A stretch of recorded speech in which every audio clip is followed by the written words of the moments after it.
कहते हैं पानी जिंदगी है, मगर शहजादकोट में सब उल्टा है, क्योंकि शहजादकोट के शहरी पानी की एक एक बूंद को तरस रहे हैं। कमेटी हो अमन तरह काड़ो साहब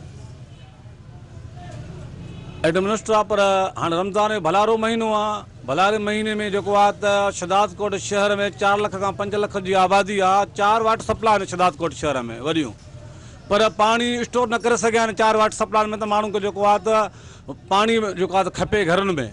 रमज़ान जो महीनो आहे, माण्हू जेकर मस्जिद में नमाज़ पढ़ण थो वञे तो मस्जिद में पानी कोन्हे, कोई माण्हू वज़ू करे नमाज़ पढ़नि।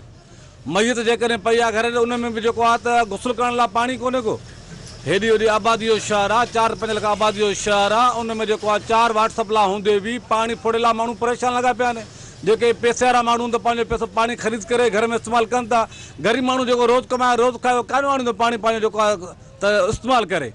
असांखे अफ़सोस सां चवणो थो पए, सिंध गवर्नमेंट आहे करोड़ों रुपयनि जी बजट थी अचे म्यूनसिपल कमेटी में, इन पब्लिक हेल्थ में, इन पानी जे लाइ, पर ख़बर ना है खुर्द बुर्द कर छॾनि कागज़ाई कार्रवाई में, पर शहरनि खे को बि रिलीफ नथो ॾिनो वञे। बुनियादी तरह इंतज़ामिया जो जेको आहे ज़िम्मेदारी आहे त हू शहरनि जे मसइले मसाइलनि खां आगाह हुजे, पर हिते बदकिस्मती इहा आहे त इंतज़ामिया निंड रहे या हू पंहिंजे ज़ाती मुफ़ादनि जे कॾ लॻल आहिनि। तंहिंजे करे मूंखे इंतिहाई अफ़सोस सां चवणो थो पए त सहाफ़ी बिरादरियुनि जे तरफ़ां बार बार यादि दहानी कराइण ऐं मुख़्तलिफ़ जेको आहे डॉक्यूमेंट्री प्रोग्राम करण जे बावजूद बि हिन वक़्त ताईं इन अहम मसइले खे इंतज़ामिया संजीदगी सां कोन वरितो आहे।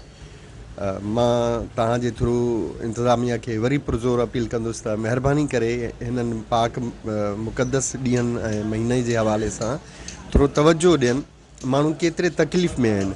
विच में इहा ॻाल्हि ॿुधीसीं त पाणी को शायदि हलाइनि सही था, पर उनजो टाइम को अहिड़ो रखियलु हुयो राति जो को 2 बजे 3 बजे। हाणे जेको मुमकिन ई न आहे त को आम माण्हू उन मां को फ़ाइदो वठी सघे।